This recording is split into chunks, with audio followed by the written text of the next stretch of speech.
A wandering peasant walked into a palace and, with a prayer, quieted an empire's most dangerous secret. How does a man like that come to hold a dynasty in his hands? Tonight, we're going to trace the quiet steps, the whispered prayers, and the locked doors that made Rasputin so powerful in the Russian court. You'll hear the story of a broken-hearted mother, a bleeding child, an empire searching for meaning, and a man from the frozen margins who understood what power really sounds like when it's spoken in a whisper.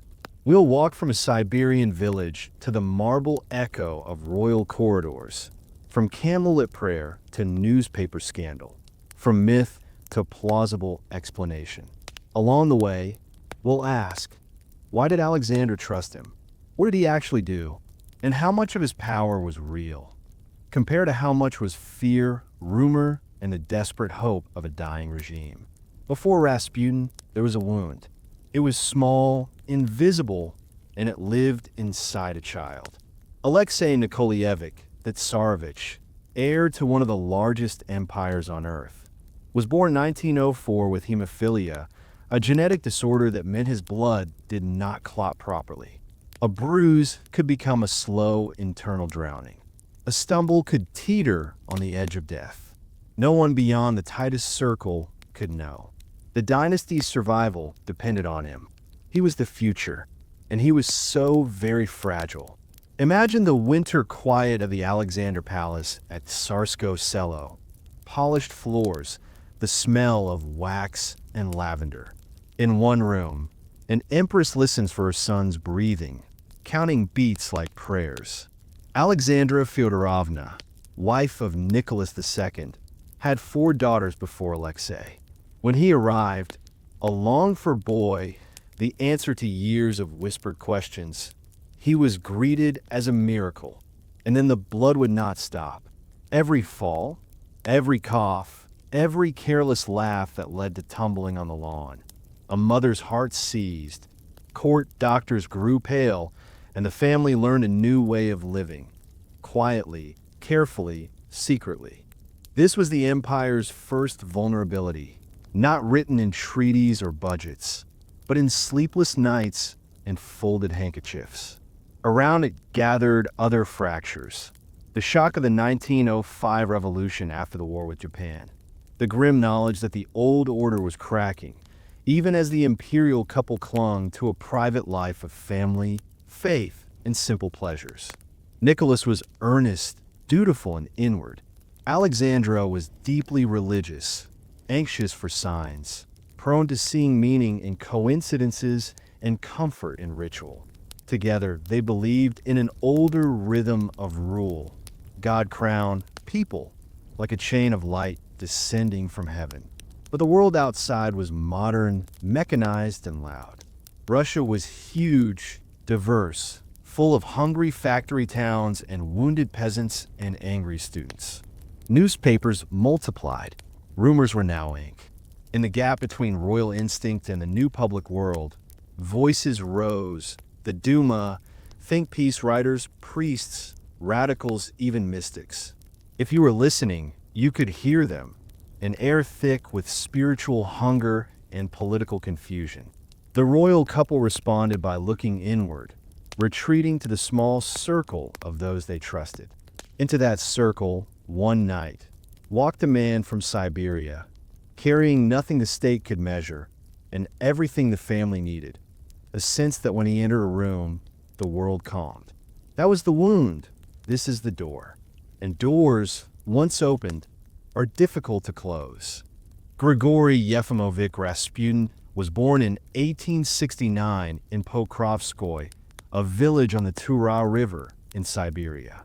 An old country, birch trees, rough wooden houses, long winters where the moon touches the snow like a pale hand. He grew up in a peasant family, tending horses, marrying young, Praskovia Dubrovina, and fathering children, including Maria and Dmitri. He was not a monk, not ordained, not book-educated.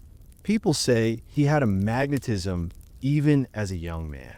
Others remember a restless soul, a man who could drink and fight. And then, without warning, set off walking. At some point in the late 1890s, something changed.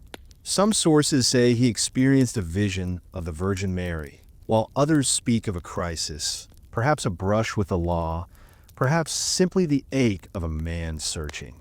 He left his village on pilgrimage, like countless Russian peasants before him, to monasteries and holy places, Verkhotchory, the famous St. Nicholas Monastery, and farther still. He began to fast. He prayed for hours. He took on the style of a Stranic, a wandering holy man, eyes bright, beard untrimmed, a long shirt hanging like a small tent in which he carried his life. People remembered him for his gaze, for how he would take your hand and hold it just a second too long, for the way he asked questions and then fell into silence. He learned to listen, to let the other person speak themselves into calm. And in the villages and small towns of Russia's old church culture, a starets, a spiritual elder, didn't need a document or a title. He needed stories told about him, favors, the everyday miracles of timing and suggestion. He would pray and you would feel better. He would bless you and your fever would break. Was it suggestion? Maybe. Was it faith? Also yes. Rumors grew like moss. Some sources say Rasputin flirted with fringe religious sects like the Chysty, ecstatics known for strange rituals and whispered excesses. But historians generally find no proof of formal membership. Police files later suggested something simpler. He lived like a holy wanderer, and people projected what they needed onto him.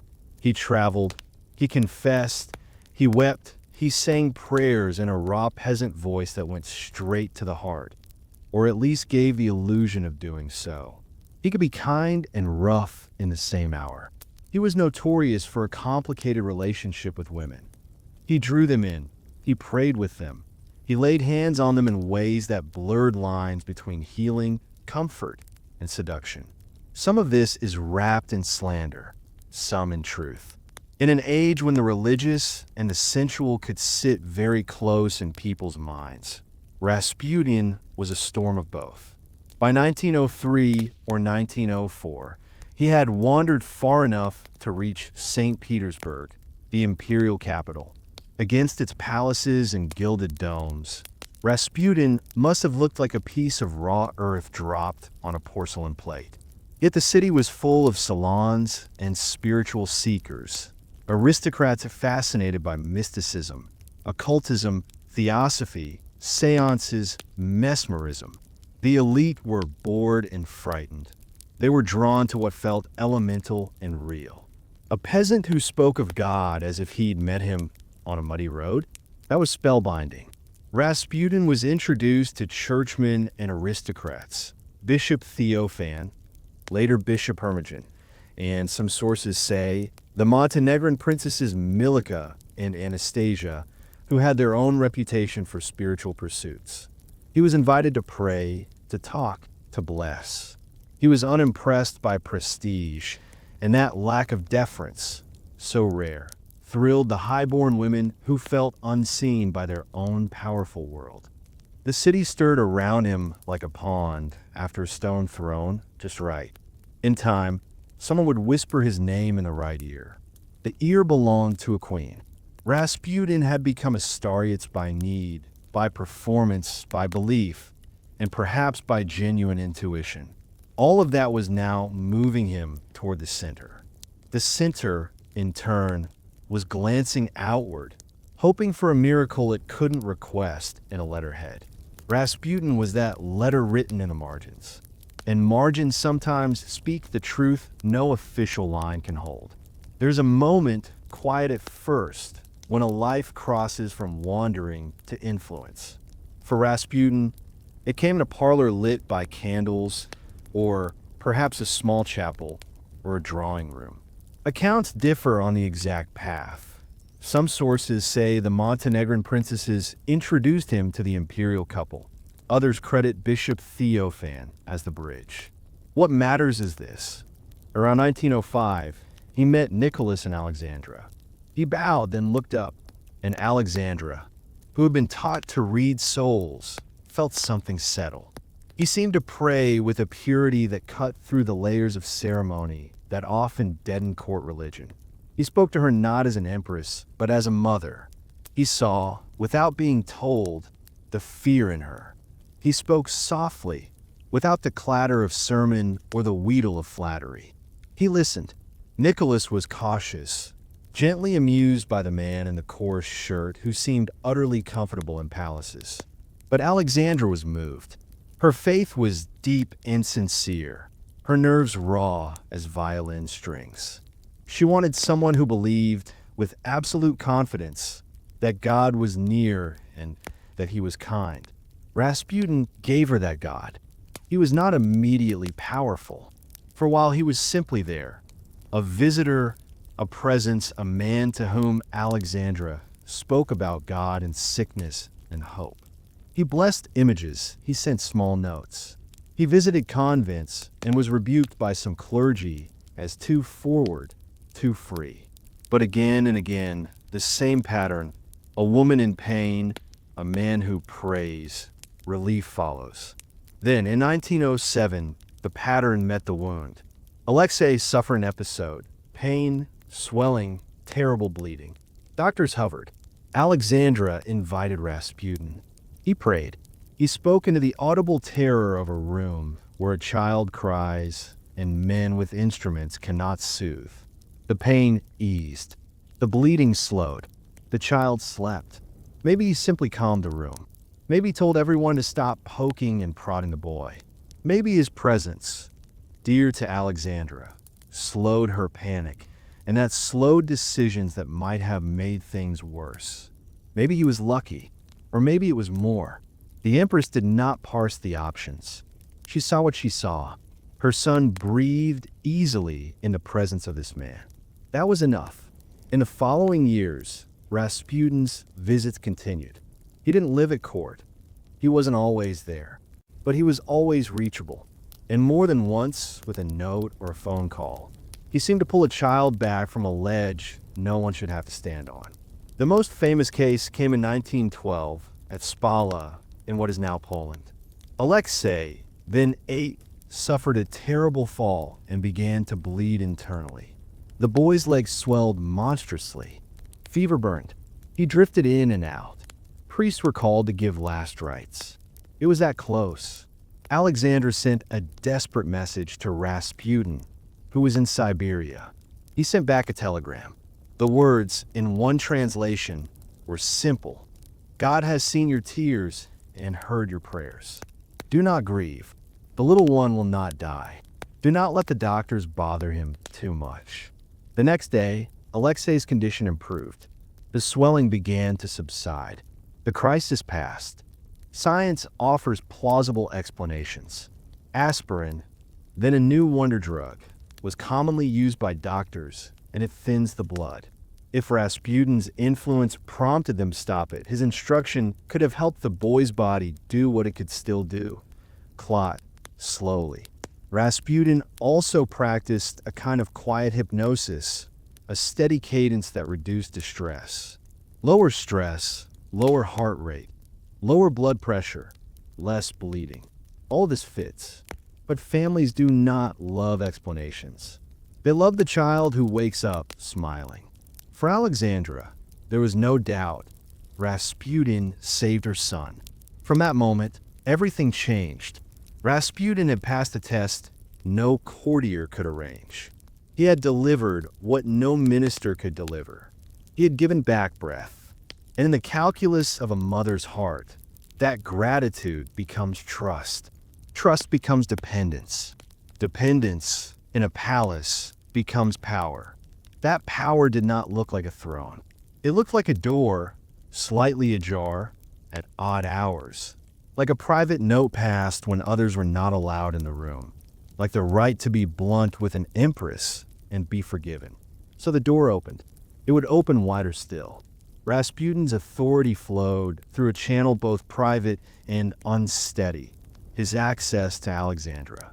He could be weeks away, And still a telegram or letter would be taken as counsel from a friend who had never steered her wrong in the one matter that mattered more than state itself. His power, then, was never his alone. It was borrowed, lent by the empress's need and the emperor's devotion to his wife. Nicholas trusted Alexandra's judgments in the private sphere. He adored her. He believed in her spiritual sensitivity. And he had seen, with his own eyes, the child's suffering eased in Rasputin's presence. What could he say? The Tsar was not a fool.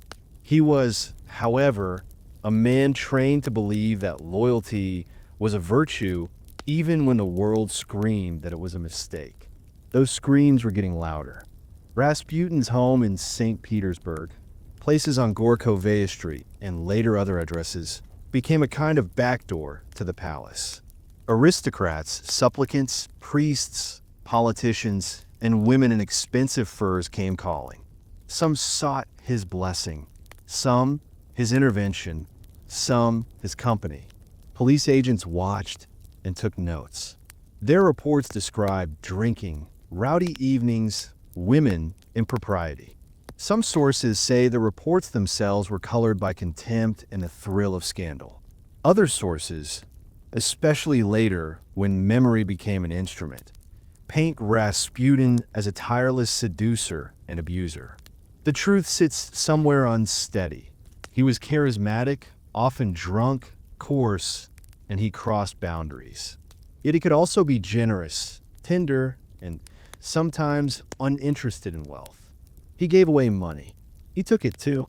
He fit no easy category. For the court, the optics were unbearable. Photographs of Rasputin's heavy-lidded eyes, accounts of him visiting a convent and embracing women in ways that looked too intimate for piety, jokes that ran through the officers' mess like cigarettes. Closer in, within the rooms where servants overheard, there was proof that Alexandra wrote letters to him with alarming warmth. "My beloved, only friend," she wrote in one. Extracts appeared in the press, of uncertain authenticity, but credible enough to sting. Some sources say political opponents arranged to publicize letters to damage her. Others point to police agents leaking material for money and mischief. Rasputin, meanwhile, learned the currency of his new world. He didn't hold office. He held influence. He spoke well of some. He spoke ill of others. He recommended names to Alexandra. Sometimes Nicholas agreed. Sometimes the Tsar resisted. But in the language of autocracy, even a recommendation carries the heavy force of personal favor. Ministers began to fear the peasant more than they feared their rivals. And there were more strings. General appeals for appointments turned into something like a network. Petitions arrived. The line between interceding for petitioners and selling access blurred. Rasputin was no ascetic. He liked the pleasures of life. He justified them as part of his spiritual battle. Some sources say he argued that to conquer sin, one must walk through it. Many called that a cover for simple vice. Still, people kept coming. Even those who doubted his holiness hoped to benefit from his proximity to the throne. It is the oldest game in politics, dressing ambition as a visit to a saint. The church, at first intrigued by his piety, recoiled. Clergy who had welcomed him, Bishop Theophan among them, turned against him when rumors of seduction and impropriety multiplied. Theophan denounced him. Bishop Hermogen confronted him. There were scenes, tears, outbursts, and then exile from their circles. None of that mattered much if the court still believed. The imperial family's loyalty, however, was not a blanket over Rasputin. It was a lifeline, and lifelines can be cut. In 1911, after scandals multiplied, there was a period of withdrawal. Rasputin returned to Siberia. For a while, he was out of favor. Then, in 1912, Spala happened, and the linchpin was hammered in. This man calmed the mortal fear that strangled the empire's future. That kind of capital does not vanish because of gossip. Between the periods of favor and doubt, another drama unfolded. In 1914, a fanatical woman named Kionia Gasiva, connected to an ex-monk known as Iliador, attacked Rasputin outside his home in Pokrovskoye. She stabbed him in the abdomen. He collapsed, nearly died, recovered slowly and painfully. Some sources say he used the episode to deepen his saintly aura. The holy man attacked by extremists, bleeding yet prayerful. What is certain is that the wound was real and gruesome, and that in surviving he seemed to his supporters even more destined for God's work. To his enemies, he became more dangerous than before. Rasputin had now moved from strange court mascot to a figure at the center of a moral storm. Love him or hate him, he was part of the narrative. And as Russia moved toward a catastrophe, the volume of that narrative went up. What had once been a quiet hallway behind the throne became a public stage, and the stage lights were just beginning to come up. When war arrived in 1914, it was announced with brass and tears. Crowds shouted, "God save the Tsar," in front of the Winter Palace. The country entered the Great War with a blaze of patriotic energy, but Russia was unready. Logistics failed. Officers failed. The trains didn't run where they were needed most. Men died by the tens of thousands in fields that swallowed them soundlessly. Rasputin had opposed the war, some sources say. He urged a policy of peace, or at least restraint. There's evidence that he believed war would destroy the dynasty. He sent messages warning Nicholas against entering what he saw as a devil's trap. He was ignored. When the war turned bitter, this holy man's counsel took on a second life as accusation, that Rasputin was a German agent, or that he wanted peace because the empress was born in Germany. There is no credible evidence for espionage. There is ample evidence for a mother who dreaded loss and a peasant who preferred blessings to bullets. The front pulled Nicholas outward. In 1915, he took personal command of the army, leaving the palace for army headquarters at Mogilev. He sought to embody the defense of Russia. He also, unintentionally, left a vacuum at the heart of government. In that vacuum stood Alexandra, and behind her, the man she trusted when she had reason to doubt nearly everyone else. Domestic politics in wartime Russia were a study in collapse. Ministers rotated in and out at dizzying speed. The Duma, the parliament born out of 1905, cried for reforms, for competence, for someone to pay attention to the catastrophe unfolding in munitions factories and bread lines. Alexandra, suspicious of liberals and convinced of her own divine duty to uphold autocracy, saw critics as near traitors. She leaned on those she trusted, a small circle of courtiers and Rasputin. This is where Rasputin's influence peaked in practical terms. He recommended people for posts. He warned Alexandra against others. He championed a man named Alexander Protopopov for Minister of the Interior, a disastrous choice, many argue. And Protopopov, once appointed, proved unequal to the crisis. There were whispers that Rasputin could make and unmake ministers at will. Some of that is exaggeration. Autocracy is not easily captured by a single outsider, but the perception mattered.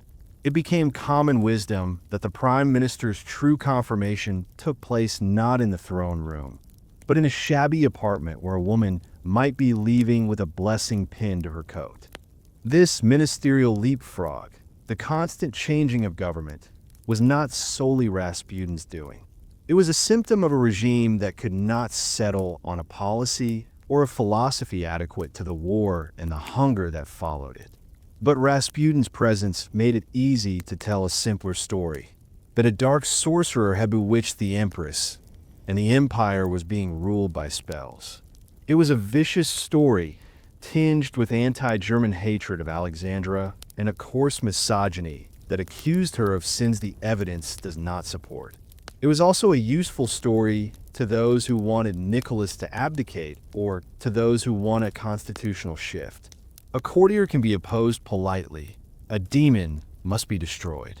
The press, more free than the autocracy liked, especially in the chaos of war, fed on this.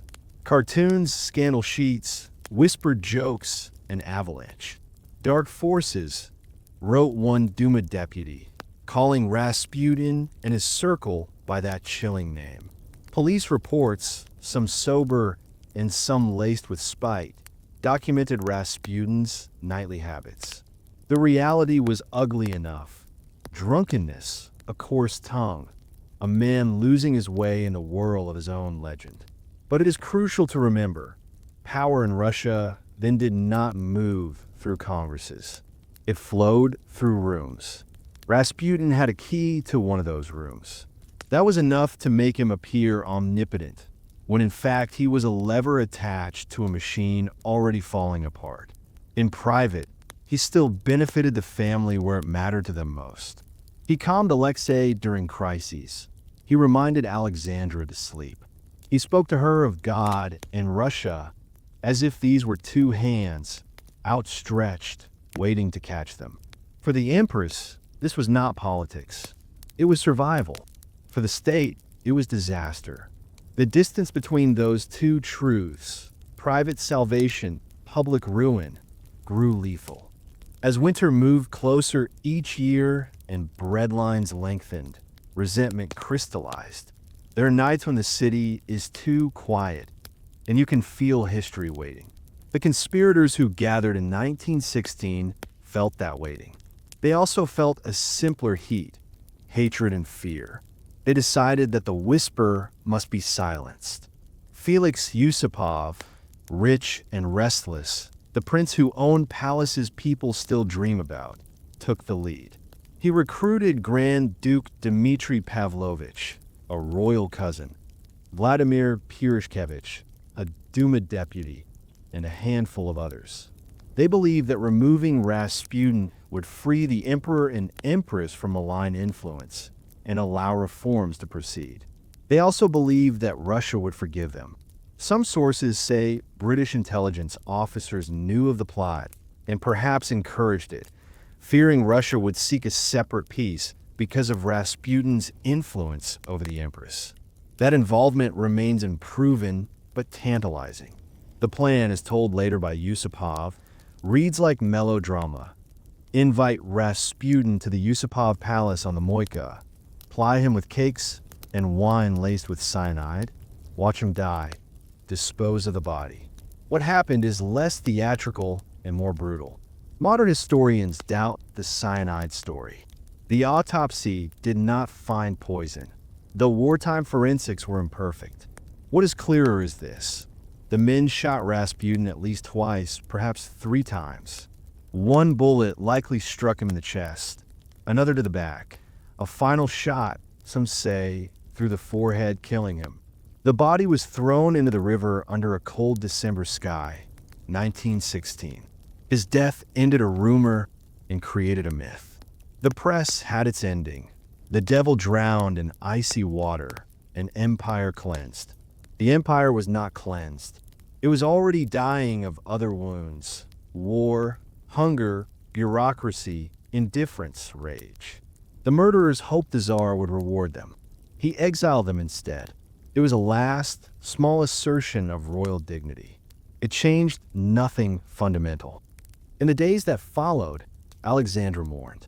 Alexei was told in the gentlest way. Nicholas wrote in his diary with that bottomless quiet that characterized him. He would, within a year and a half, lose his throne and his life. There is a letter, famous and perhaps apocryphal, that Rasputin supposedly wrote shortly before his death. If he were killed by peasants, the imperial family would endure. If by nobles, the monarchy would fall within 2 years. Some sources say the letter is a later invention, colored by the tragic outcome. Others think it was more or less accurate and real.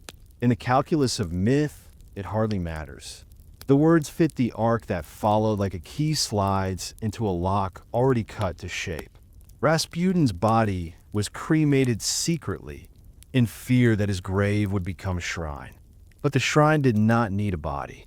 It lived in the stories people told on trams and in bread lines, in a way soldiers laughed bitterly about the Tsarina's friend, and in how revolutionaries found in him a symbol of everything rotten. He had become larger than himself, and that is a strange kind of immortality. He was gone.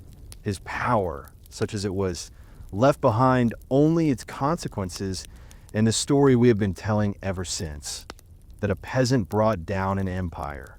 The truth is calmer and colder. So why did Rasputin become so powerful? Gather the strands. First, a secret illness. The heir's hemophilia created a crisis at the core of the monarchy. It required absolute discretion, constant care, and a kind of faith that doctors could not supply. In that quiet, with the piano muffled and the curtains drawn, a mother prayed. A man who could ease that prayer and give her back her child would be granted a place in her life that no constitution could circumscribe. Second, a culture of holy men. Late imperial Russia retained a deep respect for spiritual elders, for pilgrims, for charisma that smelled like the countryside and sounded like ancient psalms. The city's elites, grown cynical and curious, were ripe for fascination. Rasputin fit a familiar shape, the Starets, but he was also new, rougher, freer, less bound to any institution. That made him dangerous to the church and irresistible to those seeking authenticity. Third, the personal chemistry of a family. Alexandra was devout and anxious. Nicholas was dutiful and stubbornly loyal. They were not worldly. They valued sincerity. They had lost trust in ministers who promised much and delivered little. Rasputin spoke to the deepest part of who they were, not as rulers, but as human beings afraid of losing a child. That bond is the one fact without which nothing else is fully comprehensible. Fourth, the mechanism of autocracy. Power in an autocracy flows through access. If you can stand next to the person who decides, you have power. Rasputin did not need a portfolio. He needed a door he could knock on. He had that door. The court revolved around favor. Rasputin became a channel for petitions. He became a node in a vast network of people seeking things. He reinforced the worst habit of the system, personalized governance, where policy was a patchwork of favors and feuds. Fifth, war and vacuum. When Nicholas left to command at the front, the political center in Petrograd thinned. Alexandra, already dependent on Rasputin, leaned harder. Ministers courted him, feared him, or plotted to go around him. In such a climate, a man with a whisper could sound like a trumpet. Sixth, the amplification of scandal. Newspapers needed villains. Society needed a metaphor for decay. Rasputin's coarse behavior, real enough, made him the perfect symbol. Anti-German hatred of the Empress, misogyny, anti-peasant prejudice, all braided together to turn Rasputin into a monster larger than any sin he actually committed. Every appointment he favored became proof of conspiracy. Every stumble of the war was his fault. Enemies exaggerated, supporters excused, reality drowned. Seventh, his strange efficacy. It would be unfair to say Rasputin did nothing genuine.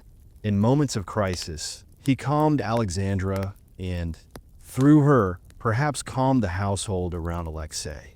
He suggested rest when doctors pushed medicine that harmed. He practiced what we would now call hypnotic suggestion. He played the role of healer with conviction and sometimes real effect. A mother looks at results. She doesn't ask for footnotes. Eighth, the hunger for meaning in a collapsing world. When regimes stagger, people seek patterns that make events feel less arbitrary. Rasputin's story offered one. Russia was not lost because of structural problems. It was lost because of a single wicked man's influence. That was comforting in its way. It suggested an easy solution: remove the man. When he was removed and nothing improved, The revolution offered a new pattern and a harder edge. Historians debate the degree of Rasputin's political influence. Some argue it was far less than the myth claims, that the Tsar still made decisions, that ministers used Rasputin as a scapegoat for their own failures, that the bureaucracy did what bureaucracies always do, muddle through. Others emphasize the late war chaos, that his intervention in ministerial appointments made a bad situation worse, that his advocacy for Protopopov, for instance, contributed to breakdowns in internal security and policy paralysis. Both views can be true at different scales. Measured in decrees, Rasputin's power was limited. Measured in atmosphere, trust, legitimacy, rumor, his power was immense. He became powerful because a family needed him, because a culture had a place for him, because a system rewarded proximity, because a war created a void, and because a public needed a story. He walked into all of that and found his song. It is worth saying quietly that he was also a human being, sometimes kind, often coarse, addicted to attention, inconsistent in piety, vulnerable to the intoxication of suddenly being treated like a prince by those who had never looked a peasant in the eye. He rose and then drifted out of himself like smoke. Power does that. It eats, and often the first meal is the man himself. The last reason he became powerful is the saddest, because no one could protect the family from hope. Hope will make you believe in a telegram from Siberia promising that your child will not die. And perhaps, just once, the hope writes itself into reality, and the child opens his eyes. From then on, you will tell hope to come whenever it wants, and you will set an extra place at your table. And when the table tips, the dishes break on the floor, and the sound is remembered for generations. Let's gather what we've learned. Rasputin became powerful not by seizing the state, but by filling his silence. One in a child's room, one in a mother's heart, and one at the center of a crumbling system. He was the right man to answer the wrong questions at exactly the worst moment. His story is about personality and pathology, faith and fear, compassion and corruption. It's also a mirror. It shows what happens when institutions fail and private desperation becomes public policy. If this journey opened a window for you, if you could hear the whispers in the corridors and the breath of a boy sleeping after a long night, consider subscribing for more quiet histories. And tell me in the comments, in Rasputin's rise, what do you hear most? The miracle, the myth, or the machine that made them both possible?